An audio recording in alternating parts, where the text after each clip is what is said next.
Today we're going to install this trim door panel on this 2016 Nissan Sentra. Alright, first thing you're going to want to do is pick up the panel and pass these cables through. Right through here. Back here there is a hook and it's going to latch right into this right here. So let's go ahead and put that on. Alright, make sure everything's nice and lined up.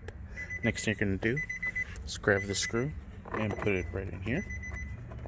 And you're going to be using a 10mm socket to get this done. Where's the 10 at? Right there. Then compress the door all the way in.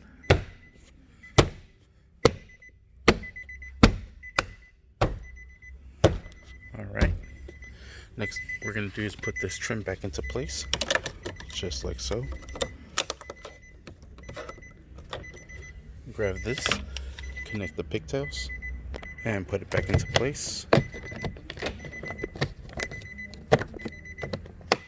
Give it a little bit of bang to clip it on.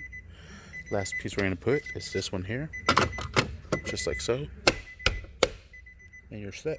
And make sure everything's working. Cool. Well, the car's not on, but there it is. Everything should be good. Thank you for watching. Please like and subscribe.